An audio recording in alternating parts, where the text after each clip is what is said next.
Okay, little introduction.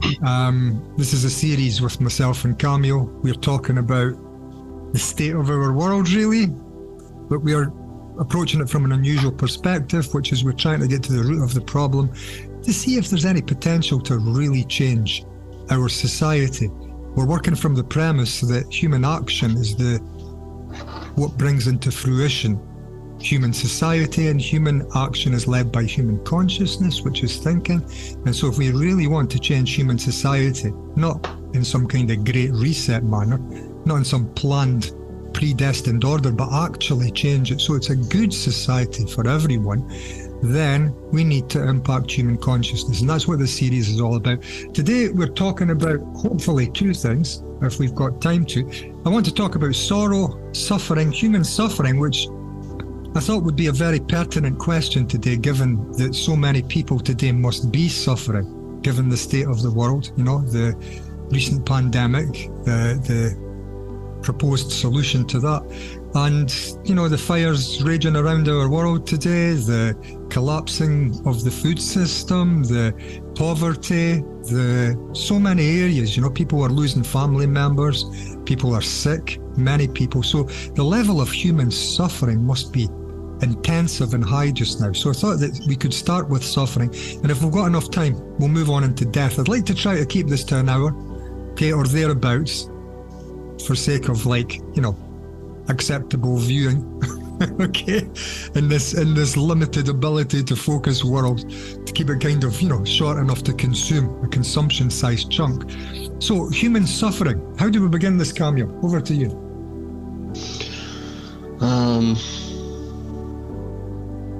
Human sorrow. What is it? What is sorrow? What causes suffering?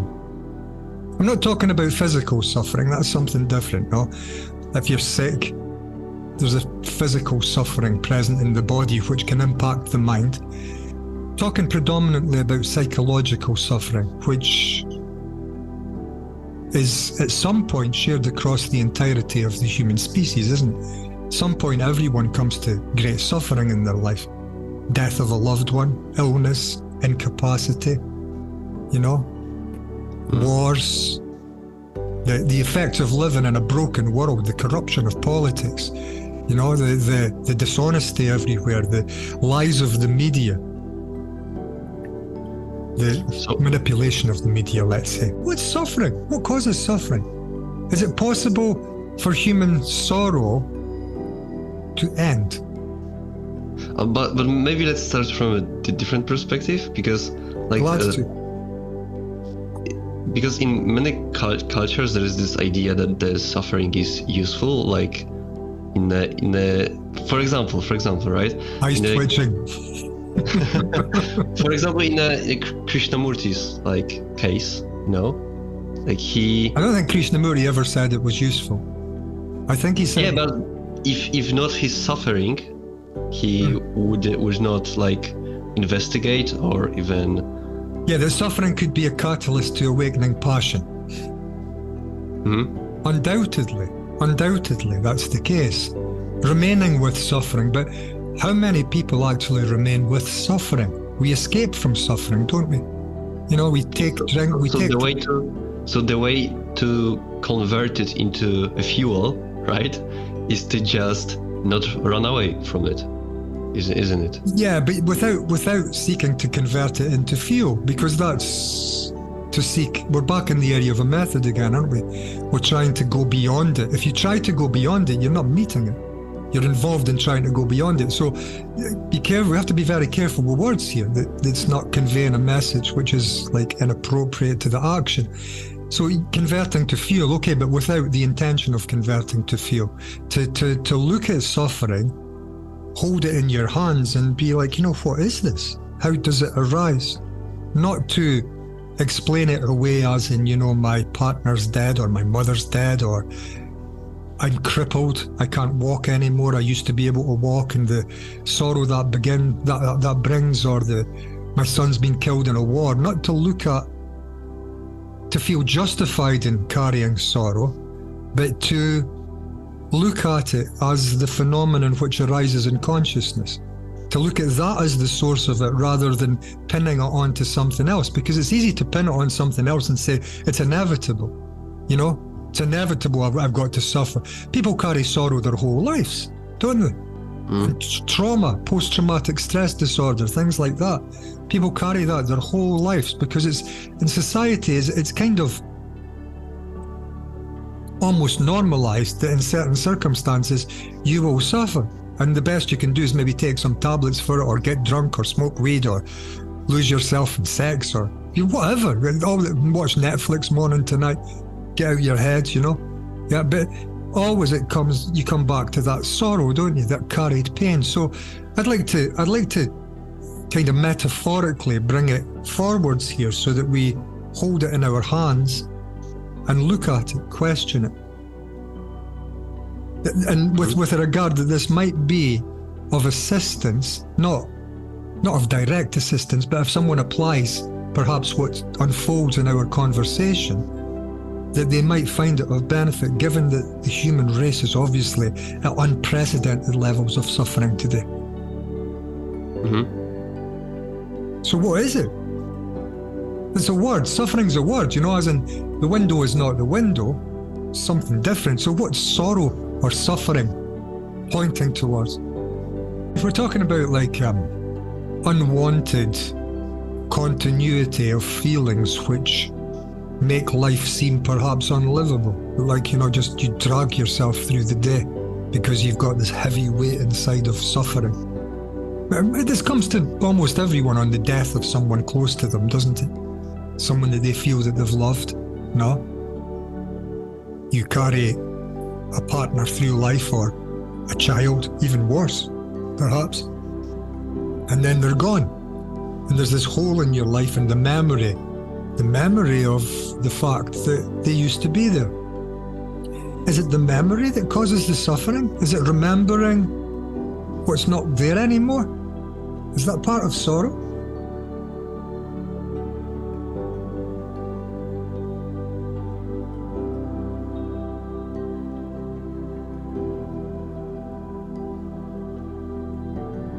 I know, maybe that's you're blind to those things, that he desire those things, and that he that you believe that the world doesn't change, and it does change all the time, right? So it is like he created this safety in it, in those things, in those people, for example. So you find your security in the continuity of relationships through life, and then there's a break in that naturally. For everyone, there's a break in that, no? But then if that break's natural, okay, there's lots of people dying perhaps unnaturally today. It's happened last century in 2 world wars also. If we understand that death is a part of life, why does it inevitably bring such a resistance as in the nature of suffering? Why don't we just see it for what it is, or maybe spend a few days, you know, and then new start to life as it is, rather than, like, as many people do, carrying sorrow throughout the whole of their lives? Yeah, I think it is because, like, we don't know what we are doing here, you know, from where humanity comes from. Like, we just, you know, we do not know what we are doing here, right? So, meaning we don't understand human consciousness. Yeah, we don't understand. We don't, do we? And suffering's a part of that non-understanding of human consciousness, isn't it? If I understood implicitly human consciousness, would I suffer? So is suffering related to the ignorance that we hold of our psychological movements? Yeah, probably. And also, what do you mean by understanding, right? Because it is probably not knowledge, right? No, I don't mean knowledge. Certainly not. No, certainly not knowledge. Understanding how thinking operates rather than what I should be thinking. Is suffering a conditioning? Has society told us that on Like there are so many conditionings. No, you're Polish, you're British, you're American, you're Australian, you're Jewish, you're Christian, you're Muslim, you're this, you're that. All illusions. These don't exist outside of psychological states, Is suffering of a similar nature? Is it that we've been, from childhood, shown movies, seen people dying, seen people crying, and so our brains become conditioned to, in such and such an event, you go to pieces. And so the brain, is that a possibility, that the brain then manifests what's expected of it to the greater societal population to fit in with what we consider to be an appropriate approach to life? Yeah, it makes sense because it does, doesn't it? Yeah. It does. The flowering of suffering, the detectable phenomenon within the field of consciousness. You know this feeling? You know what it means to suffer? Yeah. Yeah, probably. you do. It's a part of the movement of thinking, isn't it? It's caused by thinking.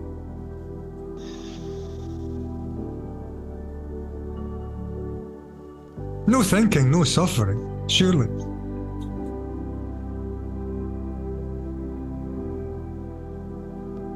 Maybe, yeah. It's the what happens when you have like those, for example, those panic attacks, and also I had so I understand that. So you don't have thoughts at that time, I don't know. I can't comment on that. I know of panic attacks. I've never had one. So describe it to me. What's a panic attack? What do you mean by those words? I know you have just like super big fear, you're just for no reason. Yeah, sometimes for no reason, but some people have for no reason. But probably it is, at least I see it like that. I think it is because you don't you don't want to observe your mind. For example, you just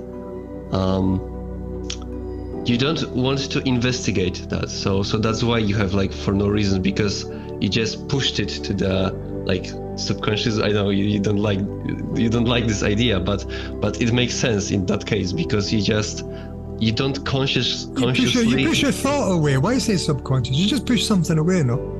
Yeah, and you don't say it, right? You don't say it, so it is subconscious, because you don't consciously can even see. If it affects you in some way, it's not really subconscious, is it? It affects the consciousness. No? So, yeah, but it's there. There's a detectable, tangible quality. Don't see. You consciously don't see. You've got a division in the mind already, don't you? If you're saying you push it away, there's a division there. There's an energy that's pushing some other energy away. This is interesting. This is leading into. But it is even worse, because you do not only have a division in your mind, you also don't know that it is somewhere. You don't even see that. Not only the division, but you don't even see this thing. I question that. I question if you're not playing a trick on yourself. I question that, seriously. I personally don't buy into the philosophy that the mind is divided, although it is. That maybe sounds contradictory. No? In action, it's divided. The mind of humanity is deeply divided. The main principle, it's divided, maybe I should explain that a little. It's divided between my beliefs and your beliefs, my religion and your religion, my education and your education, my past and your past, my nationality, your nationality, my ideologies, my name, my occupation, my everything. It's all division. And within itself is divided between thinker and thought. But isn't it the same, you have a tree, right?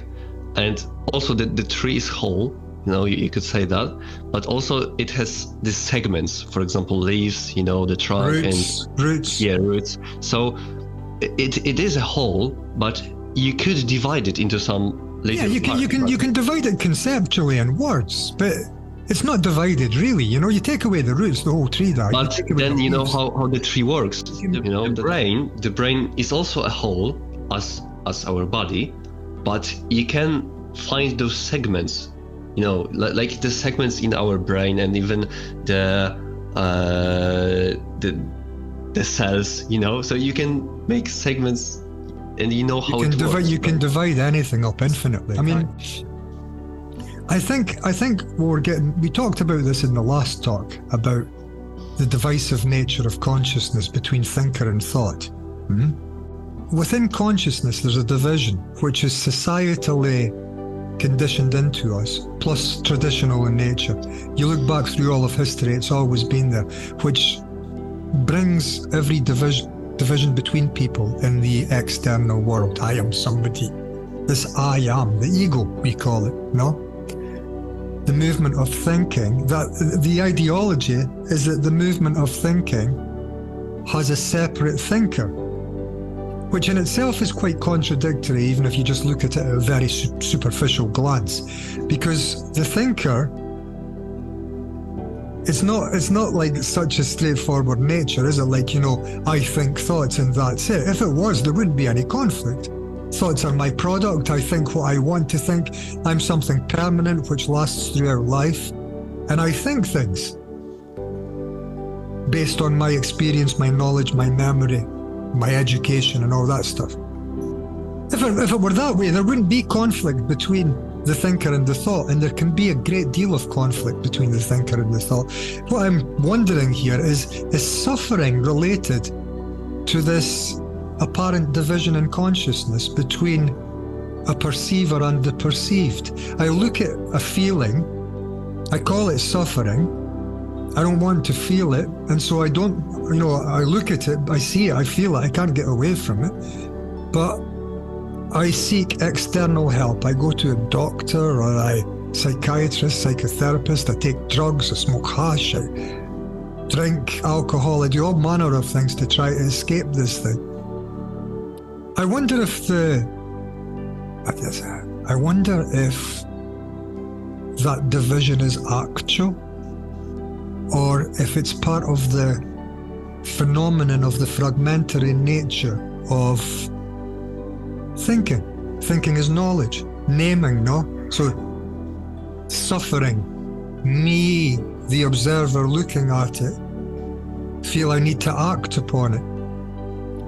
I wonder if they're not, like you said, the roots of the tree and the leaves. I wonder if it's not a part of the me that's looking, and that if we spend time holding suffering, that we might come to see, good God, this is me.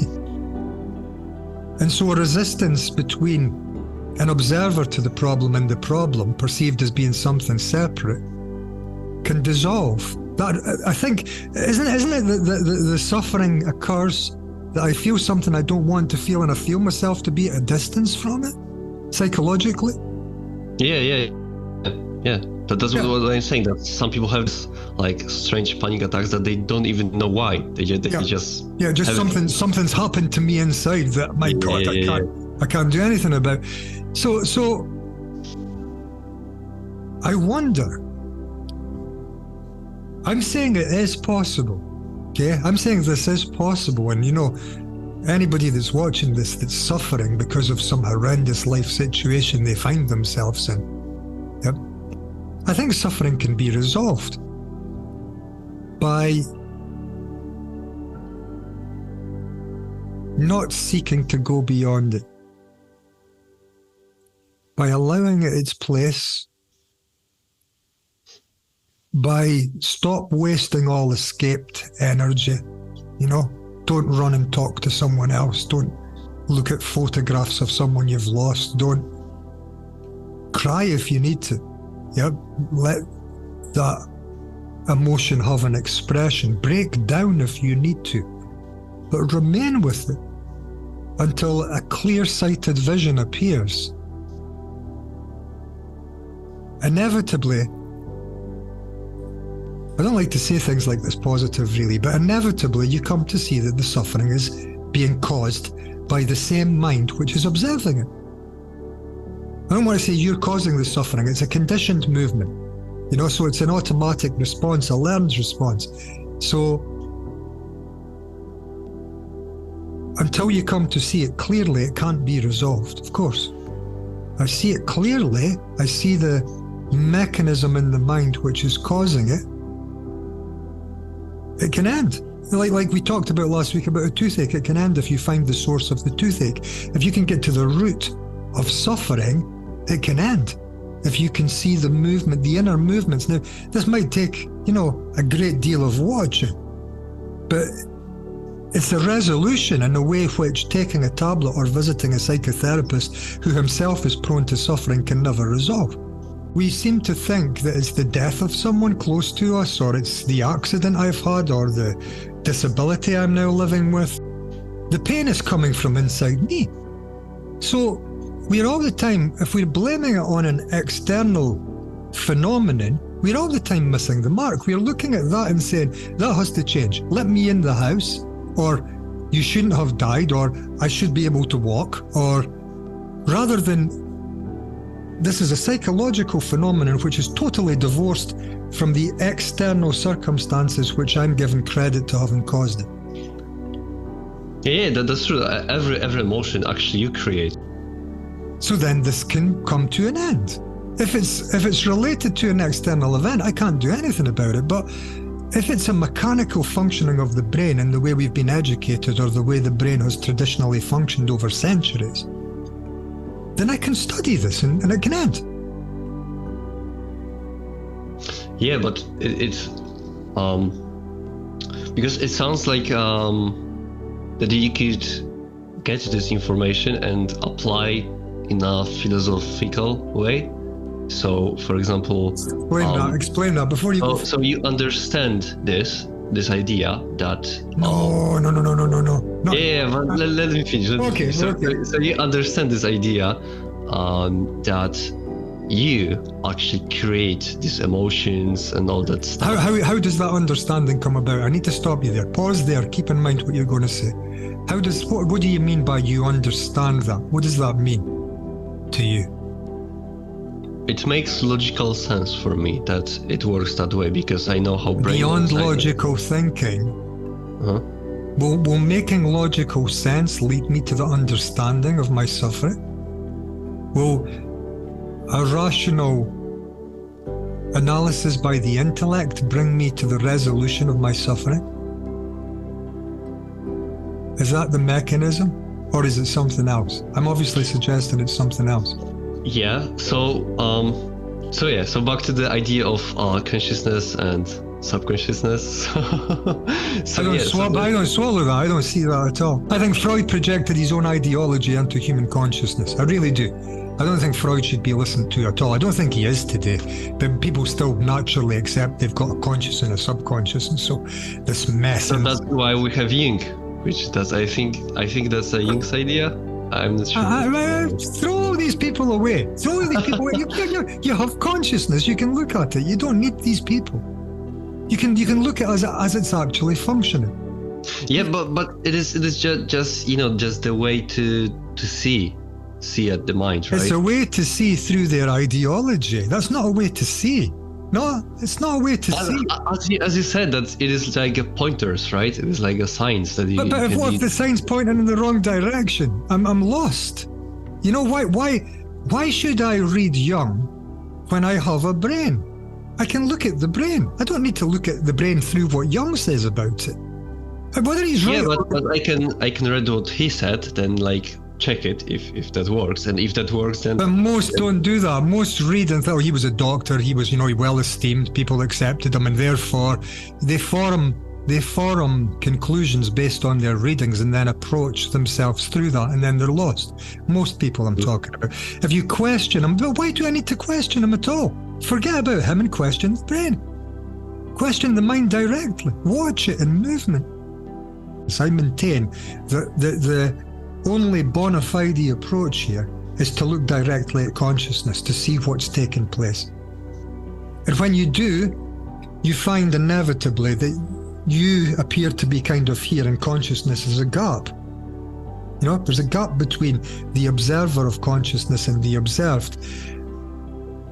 I'm saying that in that gap is where all suffering takes place, in that division.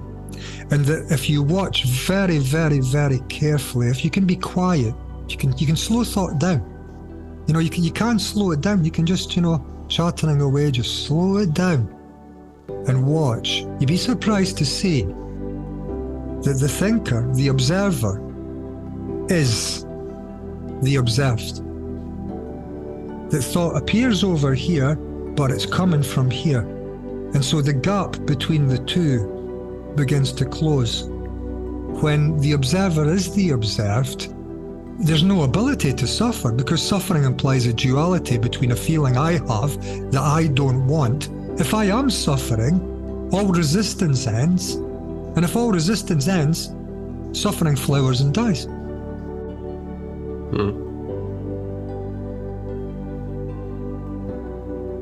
Sounds like a method. It's not. It's a visual seeing, to see that every movement of thought, the observed in consciousness comes from the observer. They're one. Look at what you're doing just now. Like you're jumping about in that area. You see this? Yeah. The thinker is the thought. The sufferer is the suffering. In that, there's no resistance, and so no ability for the continuity of it beyond its own reactive energy. So most of the time we talk about the thoughts, right? But there is this idea. What do you think about it? That there is this logical mind, and which uses language, which uses words. And there is this mind which uses symbols and images. Yeah, images. Words are images also. I wouldn't divide the two. Take the mind as a whole. It's all thinking. It's all thinking. And the interesting thing about thought, it's like a projector, no? It's like the images on the screen vary and change rapidly. It can change very rapidly. And if I'm feeling myself to be an observer to it, I can get in a state of alarm about it, like panic attack or a stress, suffering of some description, fear, depression. These are all the flowering of a certain activity of thinking, aren't they? Which the observer says, I shouldn't be feeling like this, no? And so an attempt to run away or suppress or take tablets or whatever. The 300 million people taking antidepressants every year on this planet, these are people who are unsatisfied with their consciousness. They've been educated that they need to seek the advice of a professional. This has been called mental health. They've never been told, turn around and look at the problem. Be quiet with it. Be patient with it. Listen to the problem. So if a great suffering comes into your life, hold it. You cry, break down if you need to. It's all part of the process. But watch it carefully. Is there truly a division in consciousness between you as a permanent entity and the suffering which feels like it's contaminating your life? Or are these two intricately linked? And if they're intricately linked, it could be that the resistance to the problem is the suffering, and that the seeing that the problem is a mirrored reflection of the one that's watching is the resolution of it. So what about dreams, for example?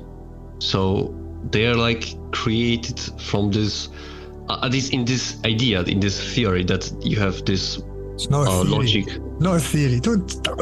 It sends shivers down my spine. That's not a theory. Yeah, but let's start with it, right? So in this idea that you have more logical mind and more abstract mind, which uses images, right? Yeah, so you got like the intellect and you've got imagination. Let's say, yeah. They're related. The two are related, They feed into one another, and they. So So it looks like the dreams are coming from this abstract mind, right? It's more like a story being told that you're a part of rather than normal consciousness, which is mostly word after word after word with occasional images, isn't it? So does it make sense for you that there is this actually abstract and logical mind? Oh, yeah, absolutely. I'm not saying there's not. I mean, I believe science, which I know you love, science, left-hand side of the brain apparently is the verbal, linguistic, rational. Right side's the conceptual, arte, imaginary kind of area. Yep, so interesting thing happens when you cut between the two. Have you read about these people? Yeah, interesting. No, somebody can be playing the guitar and they're asked, do you play guitar? No, I don't play guitar. And they're actually playing the guitar, Yeah, really, really interesting. Not that I suggest doing it. What human beings do to study things. Not crazy, huh? Let's cut the guy's brain in half. Yeah, I'll do that. Go on, get this saw up there. So yeah, but I think we should take the brain as a whole, because it's a whole organism. It works, it functions as a whole. We've divided it all up, and I think in divisions we come into problems, because wherever you find a division, as in the case of the thinker and the thought, you find the ground for a rising conflict. You can't divide with one. And I think, coming back to the initial question of suffering, of sorrow, of deep sorrow,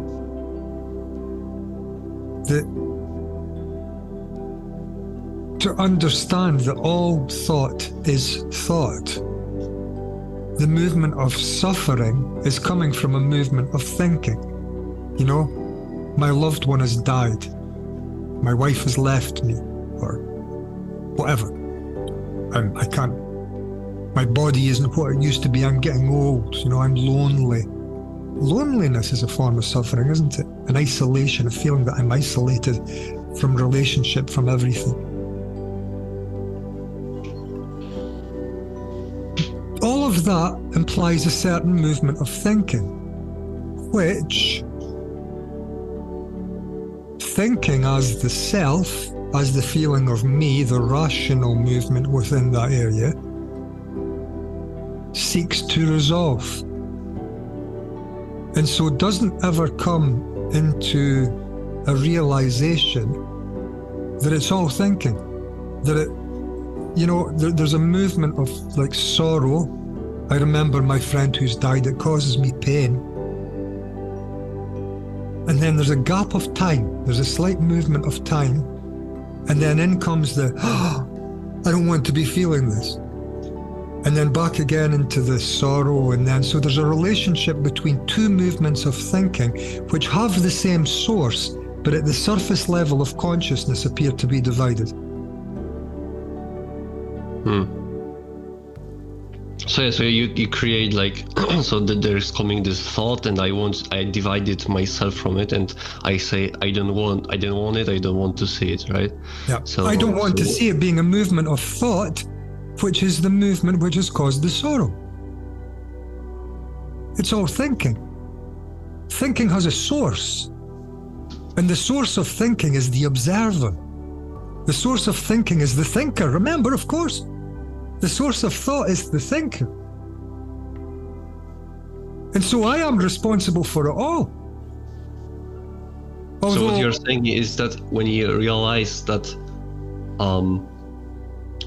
it is not like these thoughts are coming on itself, but you are also these thoughts, then you like merge with it, right? So there is no you other than these thoughts. There is no you. If you watch carefully, you are this movement of words and images. There is no you other than that. And sometimes that goes off on a trip of, I this and I that. That I, the observer to thinking, is the totality of the experiences stored in memory. The image of me as a self, my occupation, my name, my attachments, my identifications, my nation, my belief, all of that's in there. And the belief itself might arise as something observable within consciousness, but the holder of the belief is the self. So all thinking comes from the self. and is of the same nature. There's not really a division in here. There's a movement which the brain needs to be quiet to see the flow of that movement and that it's one thing. Suffering, I think, comes along when there's a blockage in the energy, when the energy of thought ceases to flow. There's a shock. Something's like stops the energy, and there's this, I don't want to be feeling this. I want that person back in my life, or I want my legs back. I'm a cripple now, a war veteran or something, and so there's something that seems irresolvable, something that I'll never get over this. I don't even want to look at this. It's so painful. People kill themselves for this type of thing, don't they? People commit suicide. So you are saying that the self is just these thoughts, right? So this data, right? Okay. And an image of the me, identified to name, put in the position of memory by scholastic education. You did a good job. We talked about this last week. You did a good job on your exam. You did a good job. No, memory did a good job. And so we're pushed into the acceptance that we are a movement within memory. And so we become the center of memory. And that's the division between us all, isn't it? Because you're a Christian, he's a Muslim, he's a Jew, he's a Buddhist, he's Polish, he's German, he's Russian, he's this, he's that. None of us have any choice in any of this. It's information which is forced into us as children. But then we grow up to feel this is the center of my being, which must be protected. But it can't be protected because it's divisive in nature, and so it's the root movement of what divides us, which is what leads us to war. Every conflict, even between a woman and a man, a husband and a wife, every conflict is because of this inner divisive nature of self. Take me, I'm a musician. Let's say I'm more of a musician than I am. My life is music, I like to go to see orchestras play and musical groups, and I practice 6 hours a day. My wife is a flower arranger. Okay, whatever, it doesn't matter. But see, the consciousness then is completely different. And so we never meet here. Unless so let's say we realize that we are just data, right? So we are just this self, which is a part in our brain. We realize we are just a data. What happens then?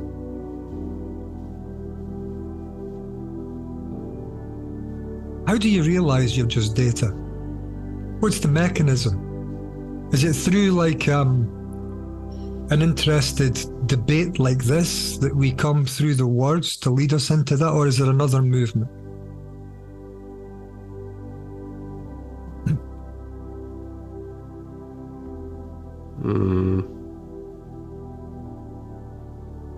I don't know. So sometimes things just clicks, right? So when do they click? Don't they click? Don't they click when you see it so? So it's not a process of thinking. Pardon me. Okay. So, but let's assume, it happens, right? So it's. No, this is important. I want to stay here. Okay. If I accept that the sufferer is the suffering at a verbal level, it leads nowhere. Then this is generally what happens because our education has been to accept the word of another as the understanding of something. Yeah, that's been our education, isn't it? Accept what the teacher tells you, accept what the book tells you, pass a test. Yeah, you're clever, you're intelligent now because you've accepted what someone else has told you. So we're very superficial in our understanding of what understanding is. Understanding's not to accept the words of someone else, of an author of something, an authority. Understanding is surely to see something as it is for yourself, and then you have an authority to speak about it. Too many people speak about things they have no understanding of at all, like the business I used to be involved in, I was telling you about earlier. Talks about the subconscious and the conscious and mind control. What an abomination. Who's controlling what?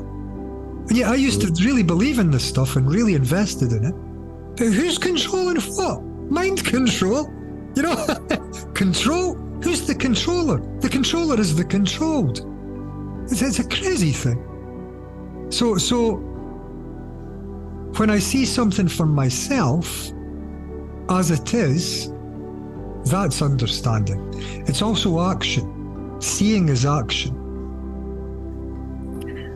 I'm obviously pointing at something here for people who might be suffering and they're hoping to hear something here which might, you can't hear anything in my words which is going to resolve your suffering. But you can look behind the words. Words are pointing to an action. Okay, walk to the door. It's not the words walk to the door. You'd have to see me get up and actually walk to the door. So I'm saying that the sufferer is the suffering. That there's one thing here, not two.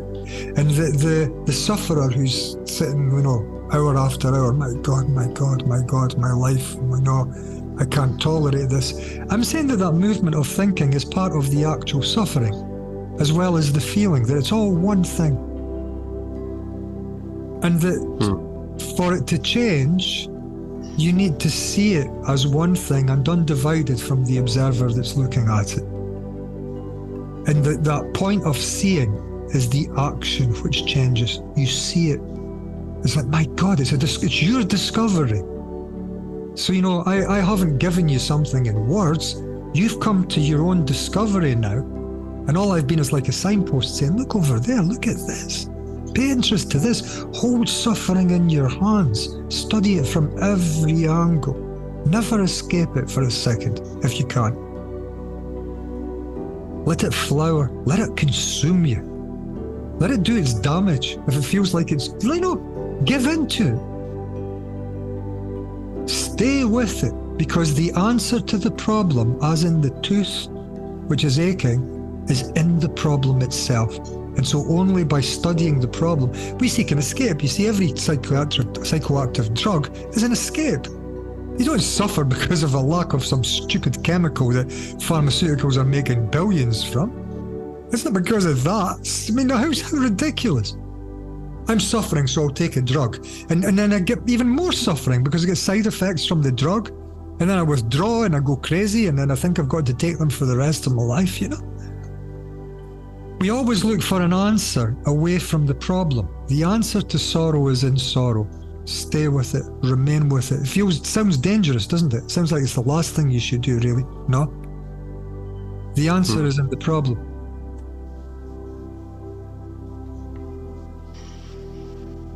For example, you could understand some idea logically, right? Like consciously. Verbally. Yeah, verbally. Linguistic. But deep inside, you could still believe otherwise. And for example, that's how hypnosis works, right? You can consciously understand some things, some ideas, but you still, there we would say subconsciously, would believe otherwise, right? So for example, if you have you use that word subconsciously. I don't accept that. So for example, you can use hypnosis to even make you lift more weights, because you don't believe. You can get super strength to even lift a car sometimes. Yeah, exactly. So for example, you consciously maybe even know that you could do it, but subconsciously you actually don't believe that. So you limit yourself. You are limiting yourself, and that's why this subconscious idea works, because we consciously understand that we potentially could lift a car. Is the subconscious inaccessible to the mind? If such a thing exists, is it inaccessible? I mean, subconscious means below consciousness, no? Like unconscious, even some people call it. Is it not just a movement that I'm unaware of? Yeah. And so if I'm unaware of a movement, can I be aware that I'm unaware of that movement? Yeah, I can realize that some things are going on without my control. And so I can bring that movement into awareness. And so it's not subconscious anymore. I'm a child who was abused. I grow up and can't get close to anyone. I find myself keeping a distance because I'm untrusting. I don't even know why, I just feel this. Whenever I start to get close to someone, I'm like, back off, back off, back off. Or might even feel a bit aggressive towards them or something. Yeah? Not understanding that I have suppressed emotions and thoughts and what you would call subconscious. I would just say things that the brain doesn't want to deal with, so it pushes it to the side, just get out the road. Having passed through that experience, haven't understood it, residues that remain in memory, and so I push it down, push it away from my regular thinking mind. But naturally it's part of the mind, and so it feeds into the nature of my behavior and my thinking.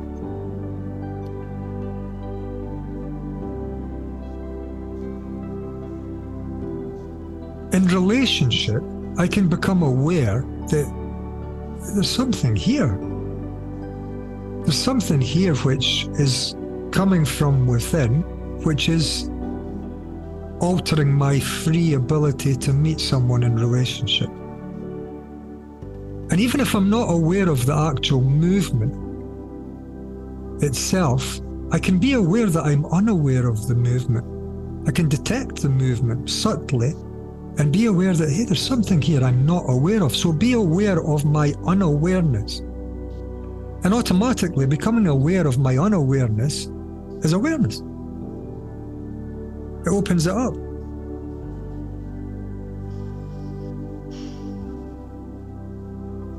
No, I think that that this is just a first step.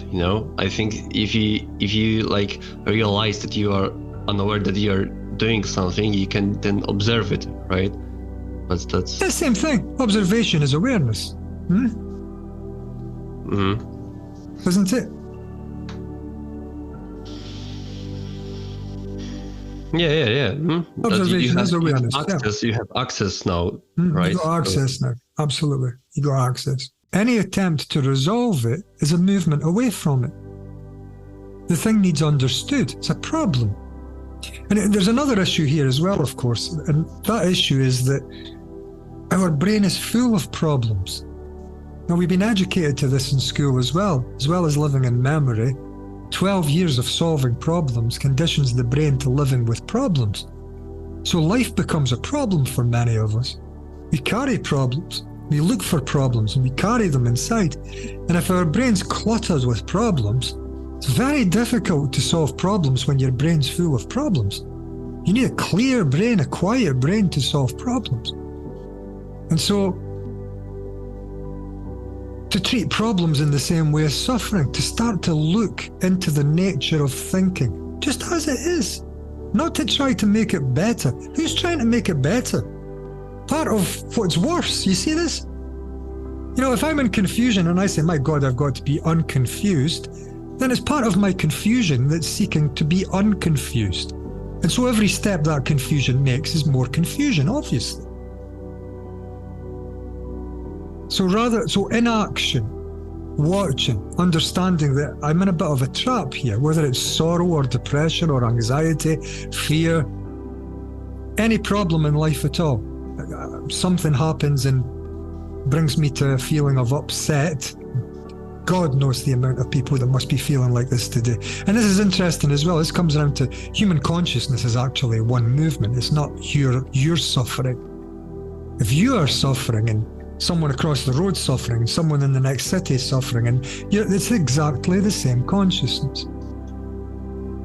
So to look at it not as something limited and personal, as like it's mine, poor me, so to wallow in self-pity, but to see that this is a problem within human consciousness, which needs to be resolved.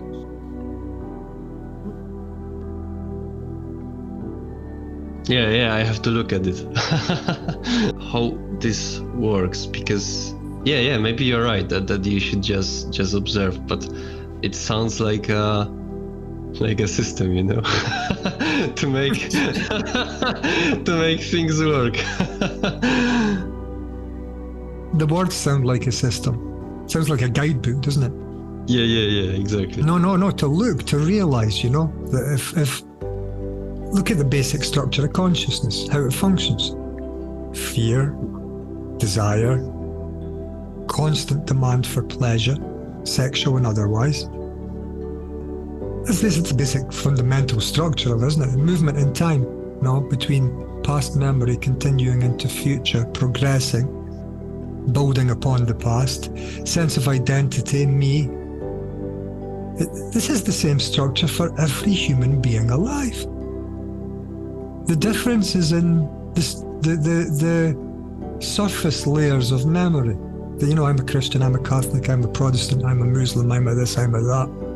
I'm a doctor, I'm a lawyer, I'm a prime minister, politician. The difference is in all of these superficial activities and educations and identities. But the structure is identical. It comes with the human brain. And so your consciousness is not your consciousness.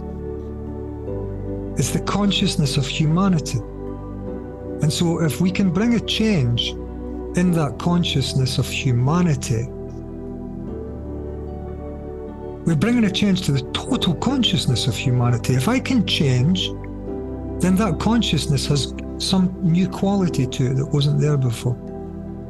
It's not total chaos anymore. If I can end my suffering, there's less suffering in the consciousness of humanity. If my life is one-off suffering, that feeds into the suffering of all of humanity, which religiously comes, if you want to quote the Bible, as you do unto others, you do unto yourself. Consciousness of humanity is one. Look back through like we talked about before, 15,000 wars in 5,000 years. And we're still at it. So the consciousness comes along for the ride with the brain. And unless we can bring about a change in our consciousness, the future of humanity is dire. Because what continues, and it's been continuing for millennia, what continues enters a process of decay. Friction, it wears itself out. So the future of humanity is dire, as I said. You got to look at the whole thing as a whole, It's all one movement shared across the totality of humanity. So when a man kills another man, he's killing himself. When he hurts another man, he's hurting himself. We've never realized this. This is relationship, isn't it? To say, I won't hurt you because I see you are the same. You are me. Okay, you got a different name, you might believe different things, but the actual structure of your consciousness is identical to mine.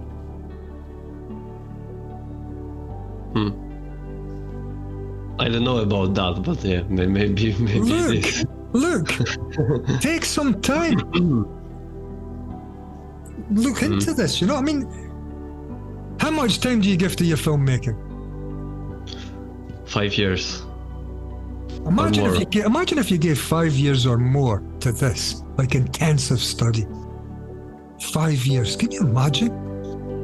We don't take one step. Isn't it really strange that we're destroying the world, we watch it being destroyed, we're contributing to its destruction.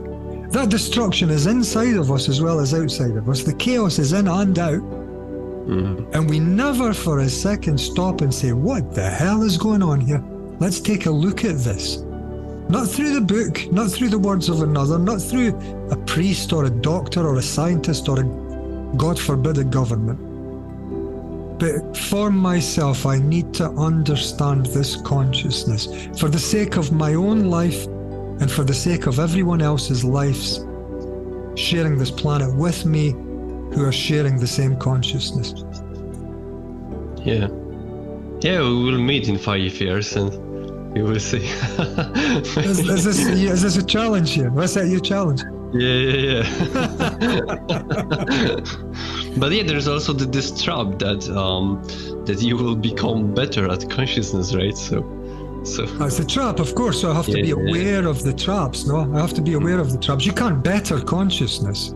Consciousness as it is needs to end because it is the root chaotic movement which is feeding into our society, which is destroying everything. Consciousness needs to change. A change demands an ending, a death of what came before. Coming back to the Bible again, unless a man be reborn. The ending of knowledge. The Garden of Eden talks about knowledge, the danger of eating from the fruit of the tree of knowledge. Knowledge is thought. Thought is memory. Knowledge is what you know. It's all there. You know, it's in symbolic form, but it's all there. So, you know, there was a wise hand at least applied to certain parts of that book. Not all of it, of course. But, yeah. So, yeah, and God said, or they said, because like they said that if they eat from the tree of life, they become immortal, right? And you know why they become immortal? Let's end on immortality. Let's do that. Let's go out on a bang. Do you know why they become immortal eating from the tree of life? Maybe I don't know, but I have some. They become immortal because when consciousness is completely understood, it's no longer a chattering, anxious, moving wreck, train crash trying to better itself in time in a future, like the World Economic Forum's trying to do to our society, their perception of better. Knowledge is always limited to the past. And so it's divisive. And so my idea of a better future is different from yours. And so, you know, I don't care too much for you. I'm self-interested because my foundation is in my limited knowledge. The ending of the chaotic movement of consciousness is the death of the human self. Not the death of the body, not the death of the continuity of life. Life, not conceptual life, not me. You know, the death of the psychological me, okay? If such a thing can happen, if it can happen, then life and death become one. There's no, look at what the self is. The self is a continuity in memory. If memory comes to an end as me, so suggesting that memory is an inaccurate place to be functioning in and creating a psychological self. If that me comes to an end, which is to empty the storehouse of memory related to an identification of what I am based on a gathering from the past, if that movement can come to an end, then there's no me anymore. The brain can be quiet, thought can function where it's needed, as in having a conversation, driving a car. There are a million places thought's needed. It's very useful. You know, thought is not the enemy, it's the application of it, which is societally conditioned into us, which is to build up this sense of, I am different from you, I'm a Catholic, you're a Jew, you're a Hindu, you're a this, you're a that. That's the damaging area. If that comes to an end, there's no continuity of self. And so life and death become one movement. There's no longer an image which is gathering everything from the past to be carried into the future. So life is death. Every moment, life is lived in moment by moment by moment. And the last moment is not needed, it's discarded of. Why should I remember everything? It's stupid. Clogs down life. And so life becomes indistinguishable from life. Life is a movement. And there's never we talked about this last week, there's never a static moment in a movement. There's never a static moment in life. But we feel we are static because we clog ourselves up with this nonsense of I need to be something. And that creates sorrow, of course. I'm something, I can get hurt. I can't get hurt if I'm not there.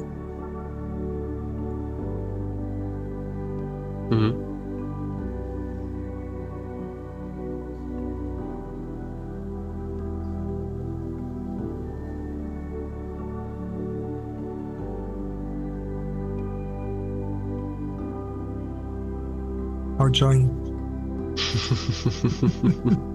I'm jealous. I can't go that far. With all we tough neighbours.